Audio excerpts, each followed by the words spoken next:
Hi, I'm Garrett. My wife told me the dripping in the kitchen was nothing.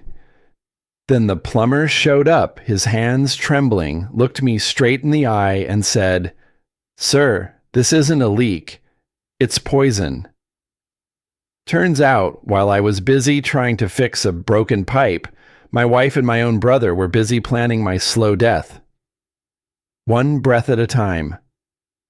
I thought I was just getting old, slower, sicker.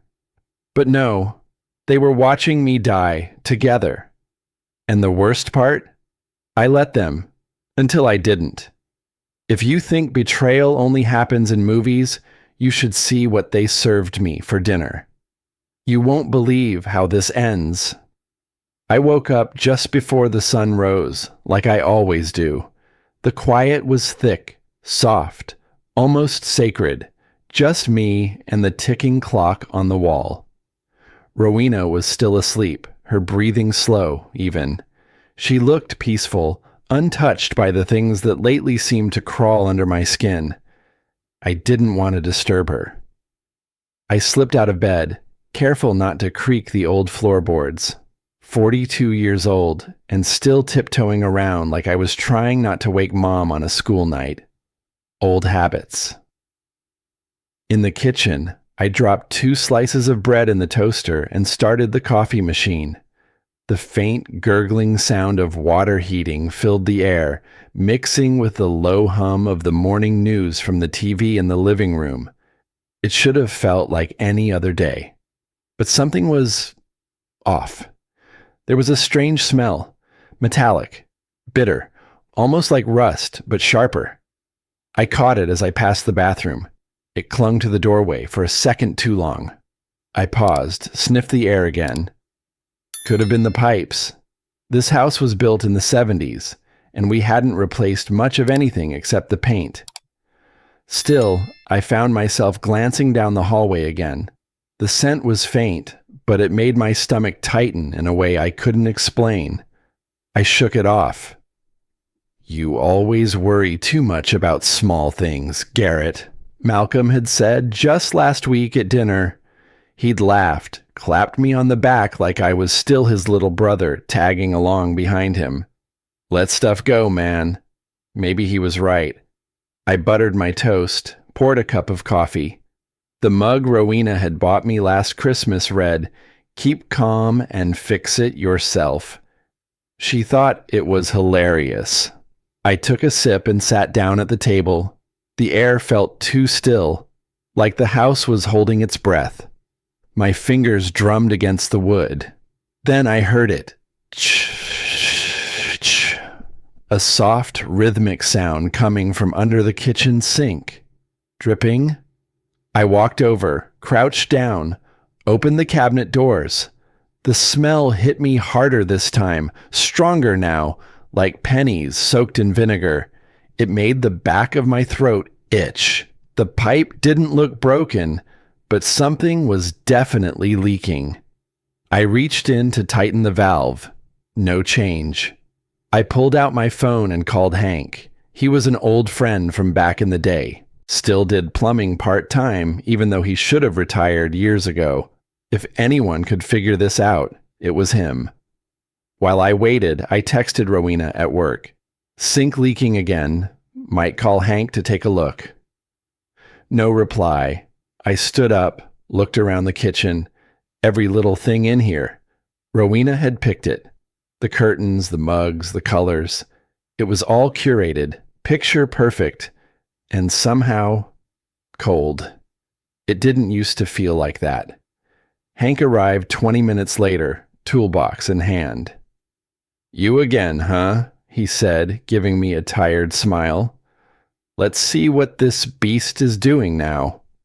I nodded, motioned toward the sink. "Smells weird, too." He crouched down, grunted as he settled into position and started checking the lines. I leaned against the counter, arms crossed. It took him maybe 2 minutes before he stopped. "Garrett." His voice was low, unsure. I stepped forward.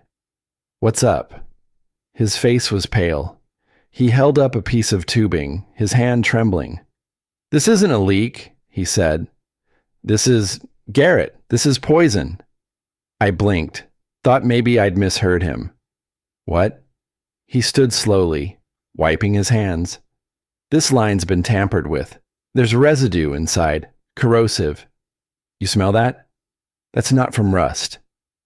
My heart thudded in my chest. I felt it, this hollow drop inside me, like something slipped out of place. Hank kept talking, but his voice sounded far away. The headaches, the tight chest at night, the way I'd wake up coughing some mornings. I thought I was getting older, just stress, maybe allergies. I wasn't being paranoid. Something was wrong. "Call the authorities," Hank said quietly. "Right now." He stepped outside to make the call. I stood there, alone.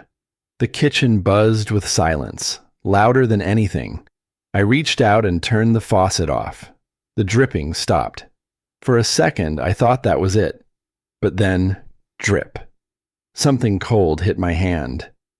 I looked up. There, inside the wall near the sink, a dark stain had started to spread.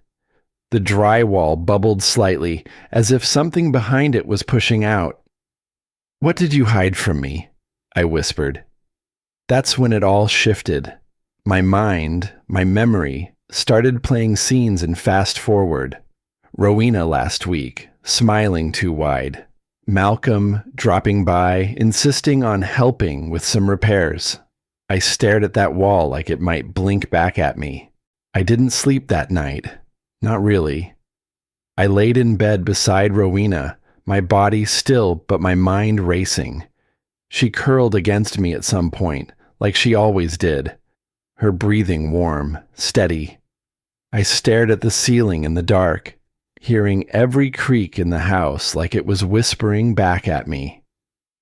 By sunrise, I was already downstairs. I didn't make coffee. I didn't eat. I grabbed the hammer from the garage and a flashlight from the drawer by the fridge. If they had hidden something in one wall, there might be more. The kitchen was quiet, too quiet. I stood in front of the spot where the dark stain had started to bloom, right above the sink.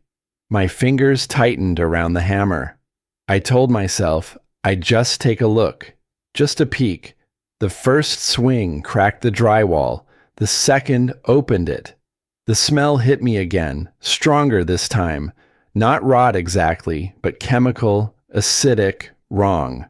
I pulled back broken pieces of plaster, exposing layers of insulation and pipe. Then I saw them. Tiny glass tubes, half the size of my pinky finger, were tucked along the copper piping. Maybe 6 or 7 of them, evenly spaced. Each one sealed at the end, thin as a pencil. If I hadn't known what I was looking for, I would have missed them. Whoever did this knew what they were doing. This wasn't an accident. This wasn't a plumber's mistake.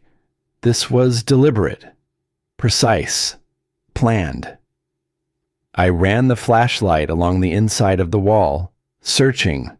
The beam caught something buried behind the insulation. I pulled at it carefully, peeling back the pink fluff until my fingers touched cool metal. There was a shallow compartment cut into the wall stud, hidden behind the pipe. Inside was a folded paper towel. I paused. My mouth went dry. I reached in and unfolded it slowly. 2 smudged fingerprints were pressed into the oily surface. I didn't need a lab to tell me they didn't belong there. Tucked into the same fold was something even worse, a small silver hoop. Rowena's earring, the one she swore she lost on our trip to Mendocino. We searched the hotel room for 20 minutes. She'd shrugged and said, "It's just jewelry, not worth stressing over." But it wasn't just jewelry, was it? I sat down on the kitchen floor, the towel in one hand, the earring in the other. My fingers shook. I didn't want to believe it. I wanted there to be some other reason, some way to make sense of this. But the pieces were snapping into place, whether I liked it or not. I grabbed my phone and called her. No answer. I texted her. Found something. Need to talk. Come home. Still nothing. I sat for a few minutes staring at the wall I'd torn open. Then I opened a message thread I hadn't touched in a while. Malcolm. Me. Something's wrong. We need to talk. You know what I'm talking about. He replied almost instantly. You're losing it again, Gar. Take your meds. That one line froze me. Again. I'd heard that word before. Not just from him. From Rowena. From our mother, years ago. Whenever I got too close to something uncomfortable, something they didn't want to admit, someone would throw that at me. It was a family tradition. Shut Garrett down, paint him unstable, keep things quiet, gaslight, deny, repeat. I stared at his message until the screen dimmed. The sunlight shifted in the window. Morning faded into early afternoon. I didn't move. My body was starting to ache from the floor, but I wasn't done yet. There had to be more. I stood up, walked to the hallway, and grabbed a flathead screwdriver. The laundry room shared the same plumbing line. If something was in the kitchen wall, maybe the rest of the system had been touched too.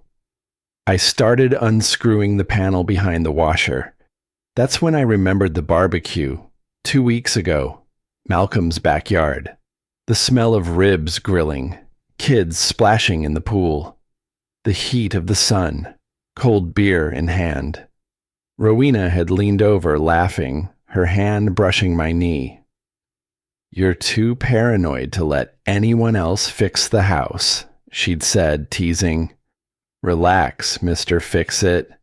And Malcolm, he just grinned and tossed a burger on the grill. He thinks I'm gonna booby-trap his pipes or something. Everyone had laughed. And that night, I'd started coughing in bed. Sharp, dry. I blamed the smoke, took allergy meds, and went to sleep. But now I saw it clearly, the timeline.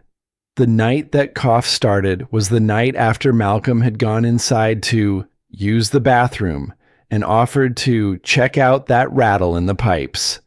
That's when it began. I stopped working, leaned against the washer. If I was being honest with myself, part of me already knew. I just didn't want to admit it. Nobody wants to believe their own blood would do something like this. I picked up the phone again. This time, I called Rachel, Malcolm's wife. She answered on the second ring. Garrett? Hey, I said, trying to steady my voice. I need to ask you something, and I need you to be honest. A pause. Go ahead. Has Malcolm said anything about the plumbing here, or Rowena? Anything weird? Another pause. Garrett, she sighed.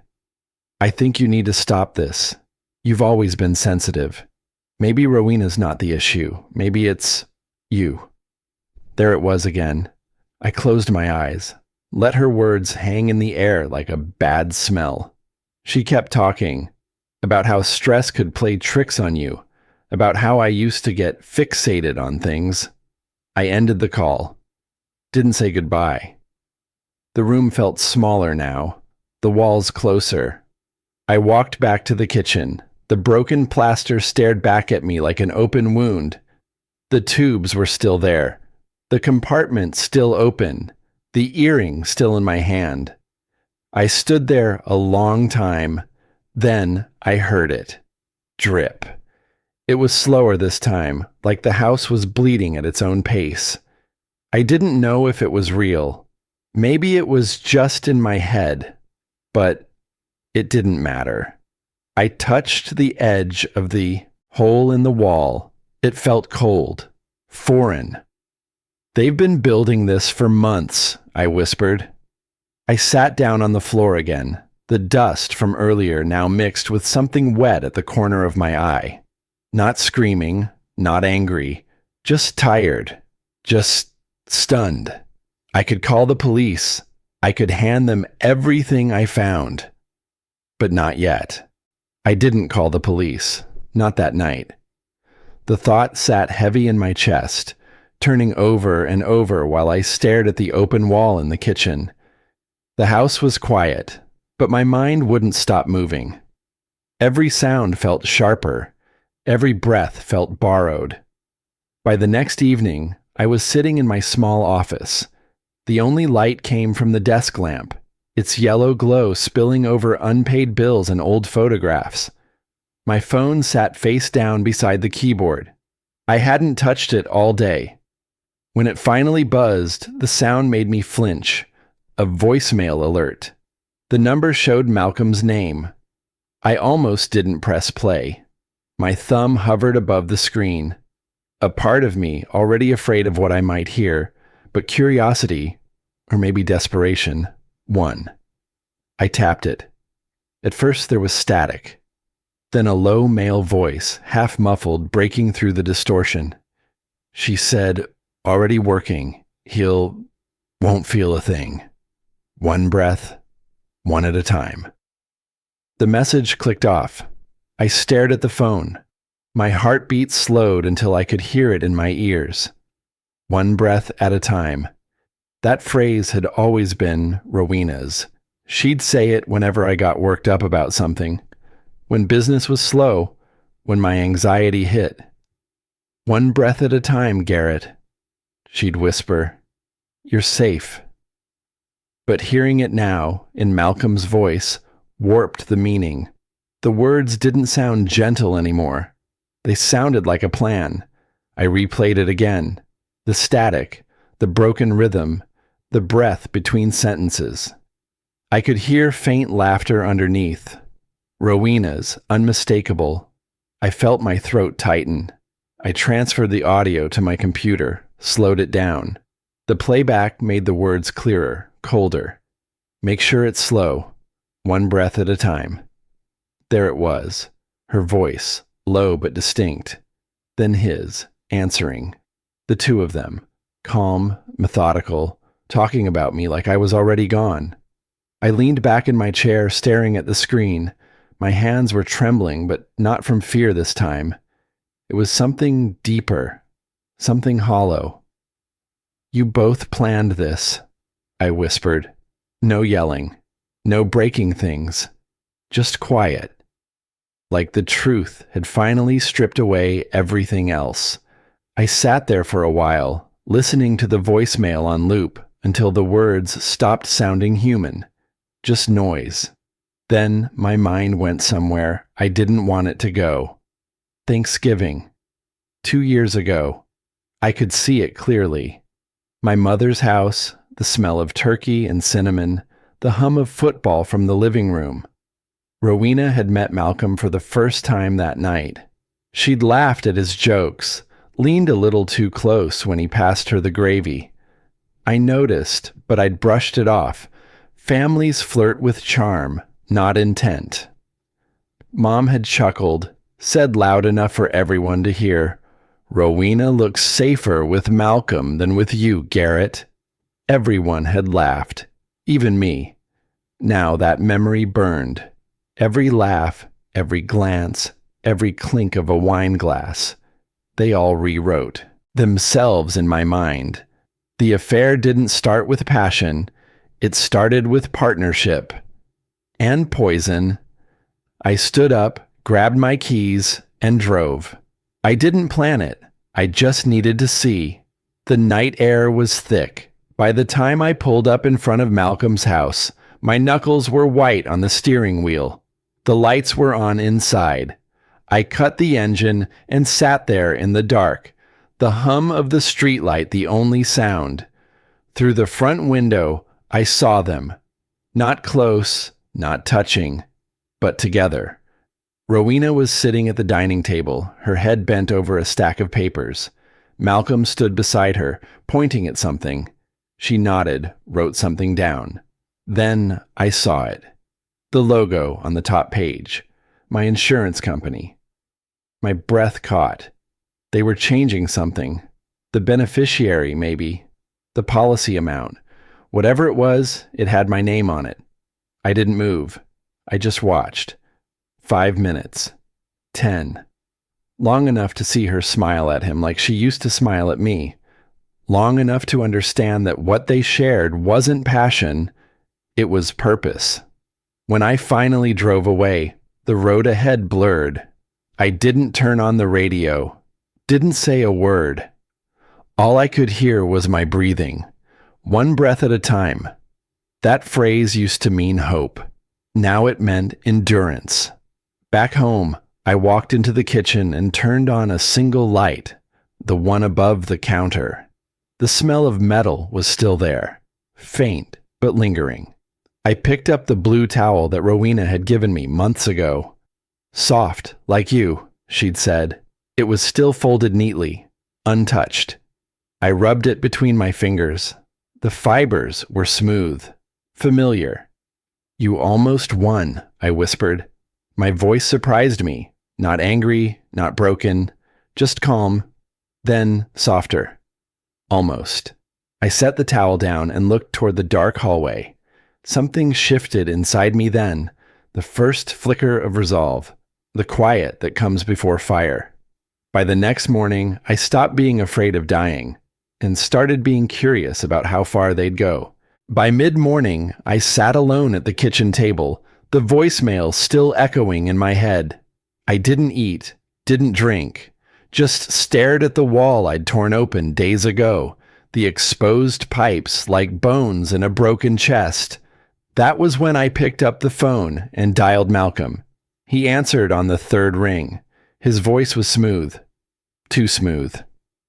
Garrett, wow, a call from you in the middle of the day? What's going on? My throat tightened, but I kept my tone steady. We need to talk, face to face. There was a pause, short, calculating. Then he chuckled. Sure, little brother. Haven't heard that tone in a while. What's wrong now? What's wrong now? Just like always. That tone, half joke, half dismissal. It wasn't concern. It was a script, one he'd been reading from since we were kids. He was the fixer, the hero. I was the anxious one, the burden. Come by after lunch, he said finally. Let's clear the air. Clear the air. That meant I was expected to sit quietly while he rewrote reality in his favor, but not today. I left the house around 1:30, drove the old 2-lane road out to his place. His home, big, clean, neutral colors, always felt like a showroom, polished and hollow. He greeted me at the door like we hadn't spoken in months, like everything was fine. That same polished smile.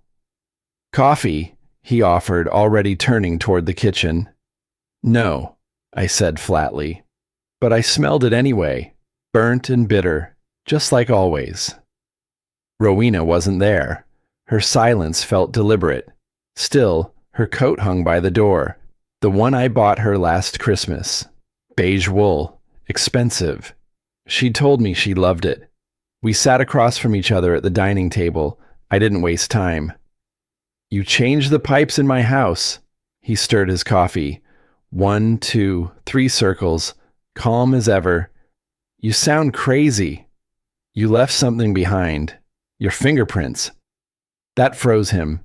Just a flicker. His eyes twitched. Barely. But I caught it. Then the smirk returned.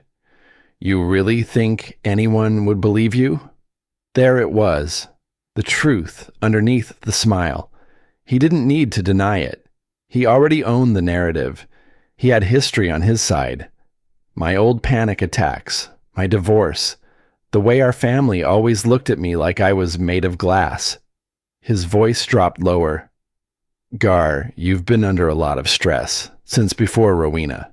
Maybe this is happening again. I didn't flinch. I know a guy, a therapist, same one you saw after Mom died. I could call him. Get you in today. I forced myself to look bored, disengaged. But my eyes were scanning the room. On the kitchen counter sat a thin folder, labeled in black ink, estate documents. I could just make out a tab with my name, struck through. I didn't say anything, didn't even glance at it again. I just committed it to memory. Every detail, every implication. Malcolm leaned forward, voice softer now. Like we were conspirators, not enemies. You've always been too soft, Gar. You should be careful about saying things you can't prove. I smiled for the first time. Not wide, not friendly. Just enough. You should, too. He laughed, loud, but his eyes didn't follow. For the first time, he didn't look sure. And for the first time, I didn't feel small. I stood up without another word, let him sip his coffee and pretend he'd won. Walked out past Rowena's coat and out into the cool afternoon air. The drive home was quiet. The roads were familiar, but nothing felt familiar anymore. I passed the lake near our old neighborhood, the one we used to bike around when we were kids. The water was gray under the clouds, the reflections rippling like something half-remembered. My hands tightened on the wheel. My chest wasn't burning with rage. It was something cleaner now. Focused. I thought about the folder.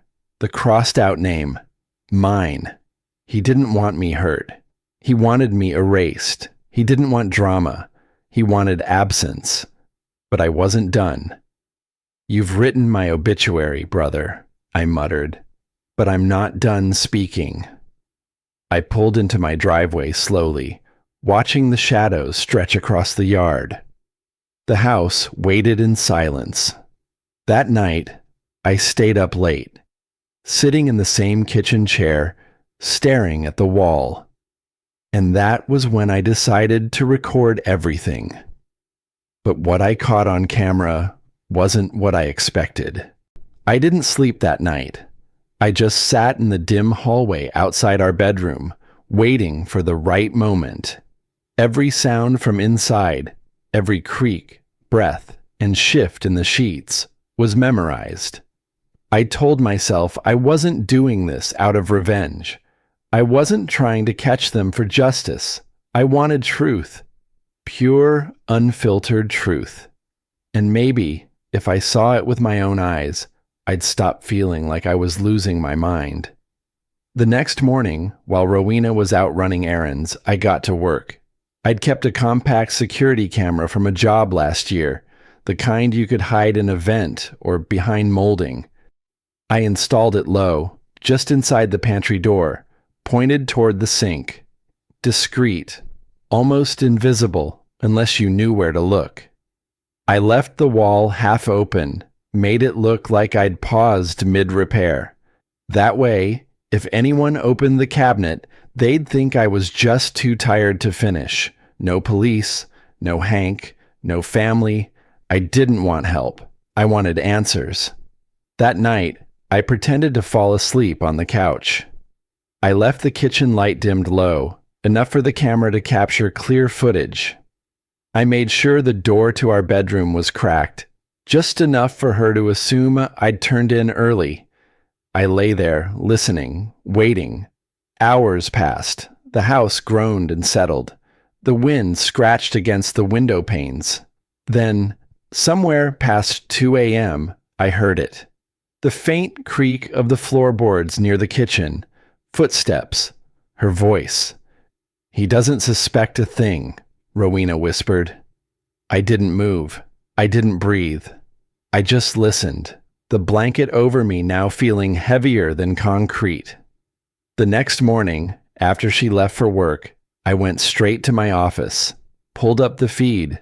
My heart was steady, almost unnaturally so, like my body had already accepted whatever was coming. I scrubbed through hours of empty footage until I hit the timestamp, 2:43 a.m. Rowena stepped into frame first, hair pulled back, sweatshirt sleeves pushed to her elbows. Then came Malcolm, right behind her, gloved hands already reaching under the sink. They moved with familiarity, like they'd done this before. Not nervous, not rushed. She asked him, "How long until it works again?" He replied, A week, maybe less.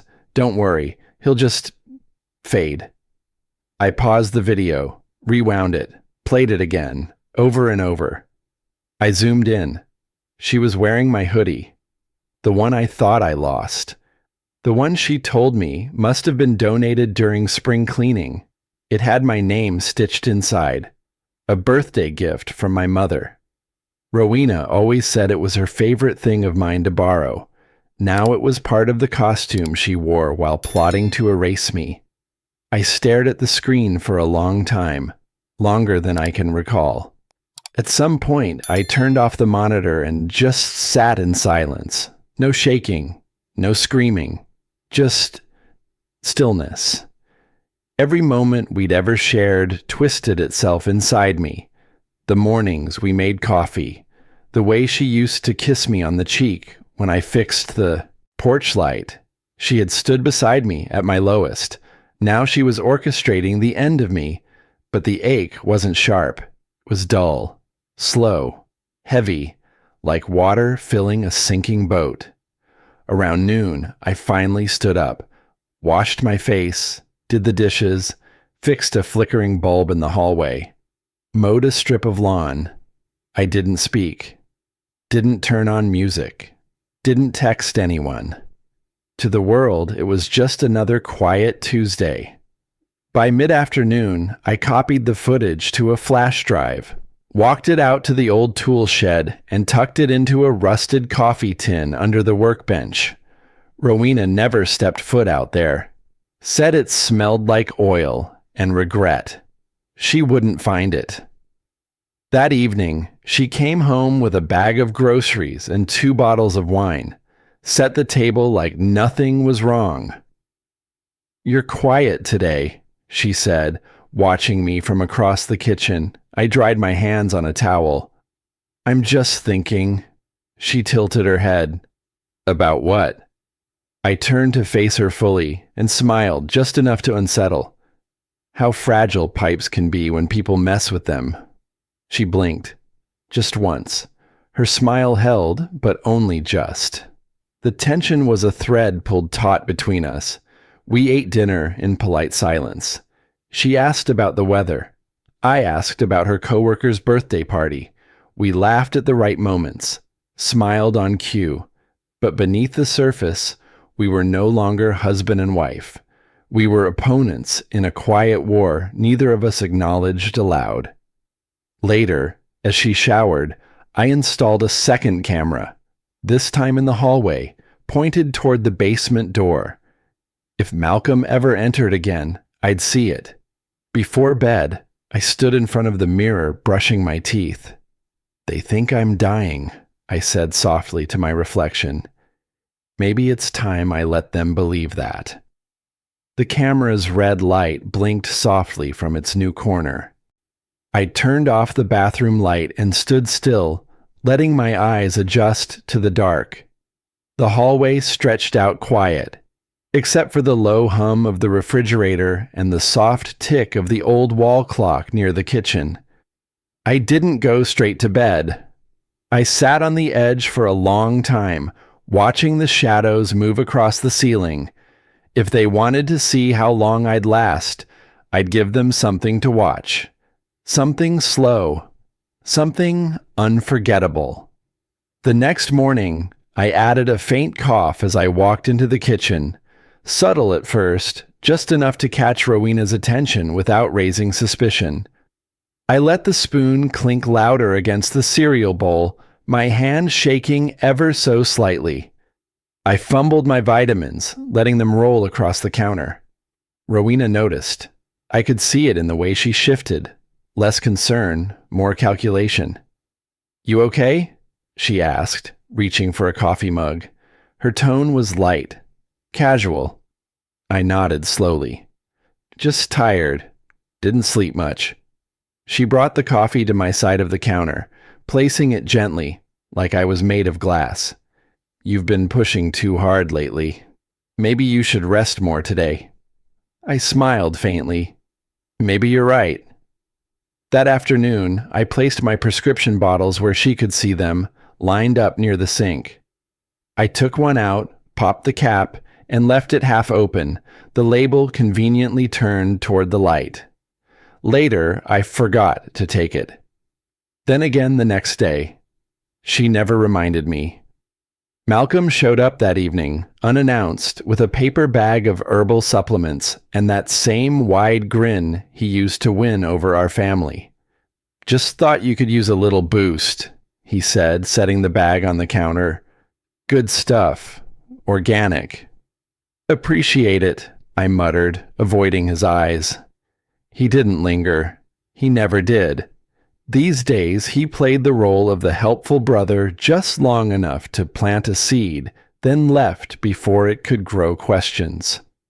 I made note of everything: time of arrival, words said, even the way Rowena wiped the counter clean with a separate rag once he left. Almost like she didn't want his fingerprints there again.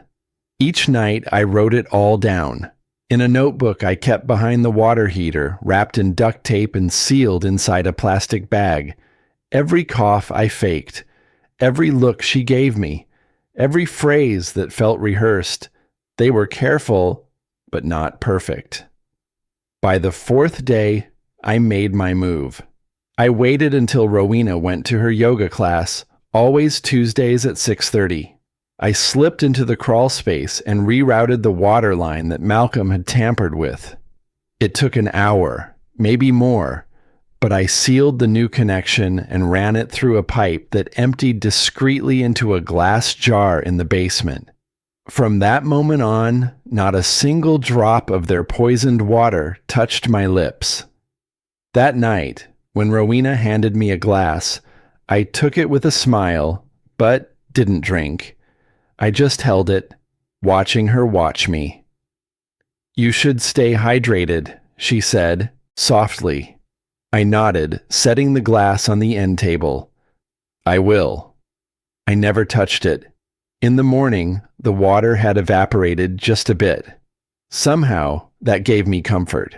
Watching it vanish without ever harming me, it felt like winning a battle they didn't know had started. By the fifth day, the cracks began to show. Rowena was up earlier than usual, pacing the hallway with her phone pressed tight to her ear. I listened from the top of the stairs. Her voice was hushed but urgent. "He's slower," she said. "No, not suspicious, just tired. It's working." Then silence. Then, "I'll let you know if anything changes." She didn't hang up. She just whispered something I couldn't hear and stepped into the bathroom. I heard the shower start. I crept downstairs and checked the hallway camera. Every word recorded, saved, backed up. The irony struck me hard. They thought they were running a quiet little test. Me, the subject. But the lab had flipped. I wasn't the mouse anymore. I was the one writing notes on how they squirmed under pressure.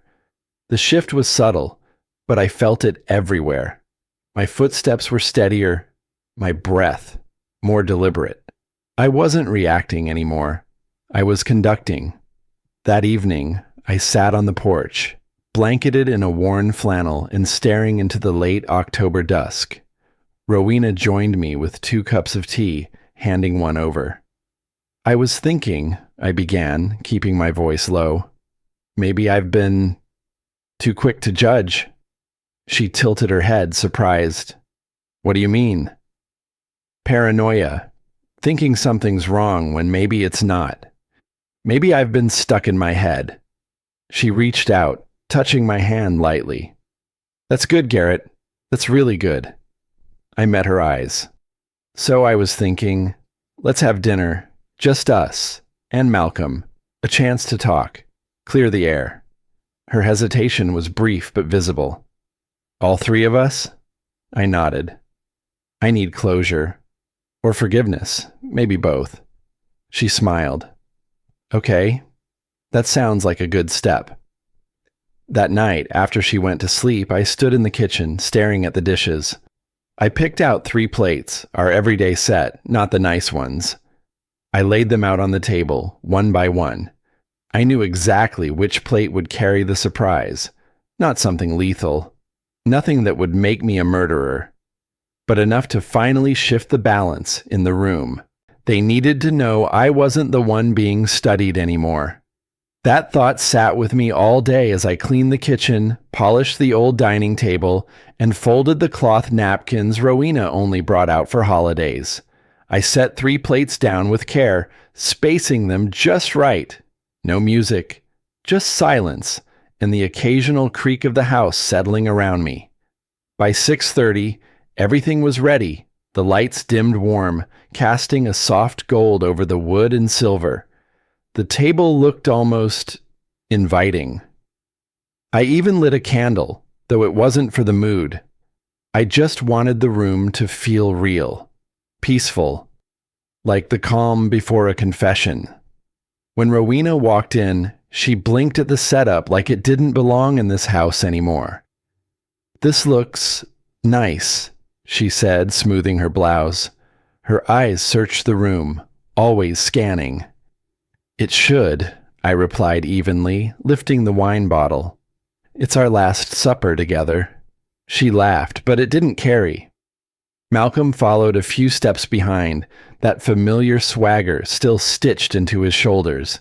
His smile tried too hard. "What's the occasion?" he asked, patting my back. "Somebody die?" "Not yet," I said quietly. He didn't respond, just sat. I poured 3 glasses of wine, same vintage I used to bring home after paydays back when we were happy, or I thought we were. The glass I handed Malcolm had been sitting on the counter for 15 minutes before they arrived. A single drop from the collection jar swirled inside it. Not enough to kill, just enough to send a message. We clinked glasses and sat down. "I've been thinking a lot lately," I began, cutting my steak slowly, "about second chances, about how easy it is to lose track of what matters." Rowena nodded. "It's good to talk, Garrett." Malcolm sipped his wine. "You always were the sentimental one. What's this about? You gonna forgive us?" I met his eyes. "Forgive you?" I leaned back. "I haven't even accused you yet." The air thinned. Forks hung midair. Rowena's hand paused over the bread. I stood and reached beside the candle for the tablet I'd charged that morning. One tap, and the speaker crackled to life. "Don't worry, he'll just fade," Malcolm's voice said. "He doesn't suspect a thing," Rowena whispered on the recording. Click. Next, Malcolm again. "Make sure it's slow, 1 breath at a time." I let it play for a full 30 seconds. No one moved. Rowena's face paled like paint running in rain. Malcolm sat stone still, jaw tight. "You wanted me gone," I said, voice level. "So you could take the business, collect the insurance, bury me in the house I built with my hands." I reached into my jacket pocket and placed a flash drive on the table. "That recording's already uploaded. Cloud storage. Cop in town will have it by morning." Neither of them reached for the drive. They didn't need to. They knew what it meant. "You have no idea what you're doing," Malcolm said through clenched teeth. "No," I said, calm as ever. "I know exactly what I'm doing. What I don't know is why." I looked at Rowena. "You said you loved me." Her voice came out brittle. "Malcolm said you'd never find out." Malcolm turned to her, eyes wide. "You said you wanted him gone." They snapped at each other like wolves who just realized they were both baited. I didn't say a word. I just watched. For once, I wasn't the quiet one in the corner. They were. And then, in a moment that felt almost surreal, Malcolm, mid-yell, grabbed his wine glass and drained it. Rowena noticed first. Her mouth opened, but the words didn't come. He coughed once, then stared at the glass in his hand. "You think you've won?" he hissed, eyes locking on mine. "You think He stumbled, barely catching the edge of the table. The glass slipped from his hand, crashing to the hardwood. Rowena screamed. I didn't move. I looked at Malcolm, his face now twisted in something between rage and confusion. That, I said softly, was from your own batch. You really should have been more careful with the dosage. He slumped in the chair, breathing heavy, not dying, just weak. Exactly what I wanted. Rowena rushed to him, but then froze halfway, torn between fear and fury. I trusted you, I said to both of them. You lied to me while I was breaking apart trying to fix this marriage. Silence. Outside, I heard sirens in the distance, growing closer. I'd made the anonymous tip right before they arrived. When the sirens came, I whispered to myself, I didn't run, I just waited, one breath at a time. And then they were there, the lights, the voices, the chaos. Red and blue flickered across my face, washing the room in color like a twisted carousel. I didn't move. The plate in front of me was untouched, still warm. I had set the table hours ago, and now it looked like a museum exhibit, a meal frozen in time. A paramedic brushed past me, crouching beside Malcolm. I heard phrases like unresponsive, stable, and possible ingestion. I didn't flinch. They lifted him onto the stretcher while Rowena screamed, clawing at their arms, shouting things no one could understand. Her voice cracked somewhere between guilt and panic. I stayed seated. One officer, young, maybe early 20s, knelt beside me.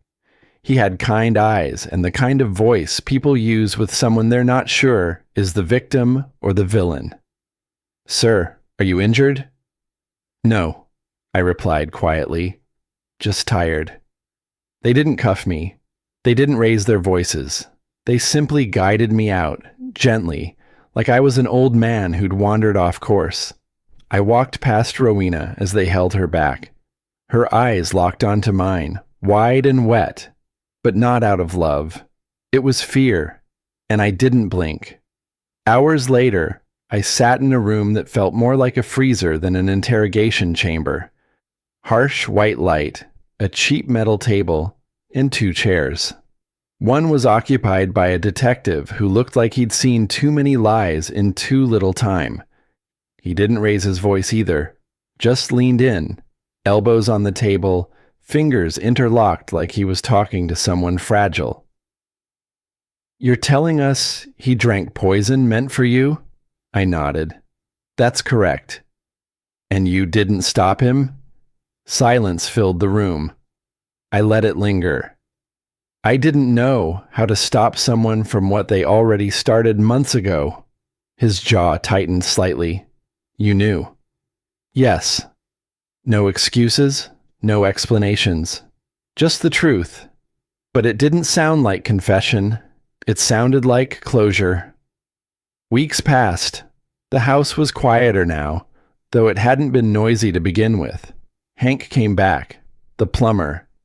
I called him after the investigation ended and they cleared the place. He walked in, hands dusty, smile half forgotten. Man, he muttered, scanning the kitchen. You patched it all up. Had to, I said, signing the invoice. Didn't feel like home anymore. He nodded. Glad you called me when you did. Yeah, I said, not meeting his eyes. Me too. After he left, I stood by the sink. The water ran smooth, clean, quiet. But I still listened for the drip. That faint, sinister rhythm I'd learned to associate with danger. Now there was nothing. Just silence. And still, every night before bed, I listened. The media named it fast. The poisoned family case, catchy, neat.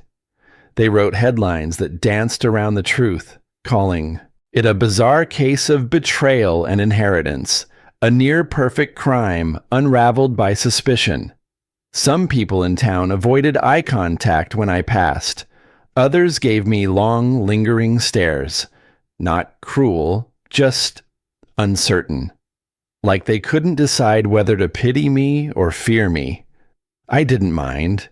I'd lived most of my life in the background. This wasn't much different. They called it self-defense, I said aloud one morning, stirring cream into my coffee.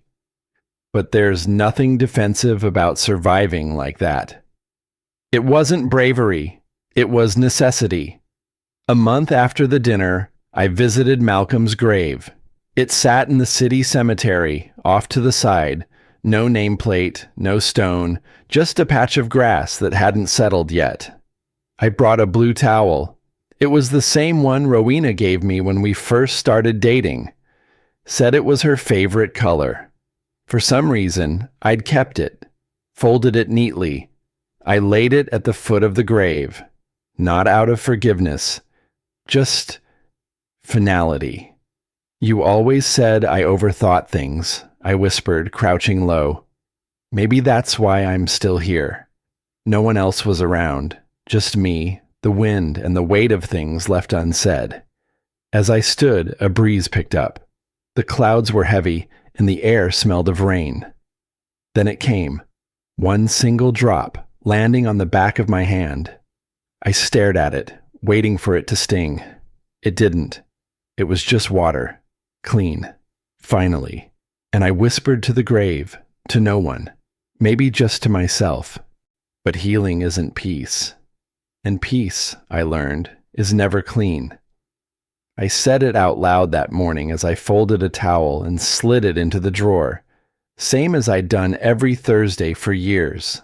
My hands moved slower now, not from age, but from the weight of knowing too much. There was quiet in the house again. Not silence, but something more manageable. A lived-in hush, the kind that lets you breathe without expecting the air to turn on you. It had been 5 months. The pipes were clean, the walls sealed. The kitchen smelled of lemon oil and sawdust from the new cabinets I built myself. I stayed busy. Odd jobs for the neighbors, fixing broken fences, unclogging gutters, tightening bolts that hadn't asked for attention in years. Most folks insisted on paying, but I never took a dime. You see, when you've lived through people trying to erase you, you stop needing to prove you're worth something. You just do. And doing was enough. That morning, I opened the front door to let the autumn light in, and saw it. A plain brown envelope.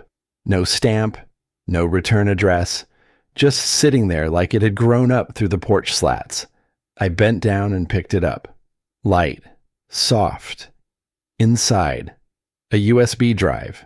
No note, no explanation. I didn't hesitate. I wish I could say I did, but curiosity is a terrible roommate. It waits in your ribs and rattles until you give in. I plugged it into the laptop I kept in the corner, the one with no internet access, just in case, static, then flicker, then my kitchen from a completely different angle, the counter, the wine glasses, me standing there pouring red into each one, Rowena's laugh, Malcolm's voice, the exact dinner, every movement, every word. My body went cold. I hadn't set that camera, but someone had. Then came the moment I dreaded reliving. Malcolm raising his glass, the pause, the shake in his hand, the collapse. And me, not moving, watching. I watched myself watch him, and as the screen darkened, I whispered aloud, "Who the hell else was here?" But it didn't end there. A few seconds of black. Then audio. A voice, distorted, filtered like it came through a tunnel wrapped in wet cloth. "You're not the only one who knew." I froze, replayed it, again and again. Male, definitely. Older, maybe local. The vowels had that rural bite. I sat still, the way a man does when he realizes he wasn't living alone, just unaware of the company. Was it Hank? No. Hank had packed up and moved to Florida after the last job. Sent me a postcard of a pelican and a margarita. Then who? I looked toward the wall where I'd first torn open the pipes. My chest felt tight. Not scared, just unsettled. Maybe the house was never mine, I muttered. Maybe I was just another leak. I didn't go to the police. What would I even say? There's no law against watching someone survive. Instead, I took the envelope outside and lit it in a coffee tin. It curled in seconds. Cheap paper always burns fastest. The USB I kept, locked away in a drawer behind the old family Bible I hadn't opened since my father's funeral. That night, I sat in the living room without the lights on, just me and the blue cast of the moon through the window. They say forgiveness frees you, I whispered to the dark, but they never tell you it's a prison when you forget why you needed it. I wasn't haunted by Rowena anymore, or Malcolm. No, what lingered was the man I used to be, the one who believed love made people better, the one who believed kindness was currency. That man still lived in me, somewhere deep, like an organ that no longer served a function but couldn't be removed. A week later, I did the only thing that felt right. I wrote a letter, not to a person, but to the house, or maybe whoever would live here after I was gone. Just a few lines, nothing fancy. If you ever hear the pipes hiss at night, don't ignore it. It might not be poison. It might just be memory, reminding you that silence can kill as surely as venom. I folded it and walked to the kitchen, pulled the brush and paint out from the cabinet, took off the panel behind the sink, same one I'd opened months ago to find my own death waiting in the plumbing. I slid the note into the wall, taped it there, not for evidence, for understanding. Then I resealed the panel, painted over it, watched the brush strokes dry. Outside, the sun was breaking through cloud. Air smelled like burnt leaves and rain on asphalt. I stepped out onto the porch and closed the door behind me. For once, I didn't look back, and I thought, maybe this is it. Maybe this is the part where I stop surviving and start living. But as I reached the edge of the sidewalk, I felt something stir deep in my chest. Not panic, not fear, something more familiar. I pressed my hand against my heart and whispered, I thought the poison was gone, but maybe it just changed form and started running in my veins instead.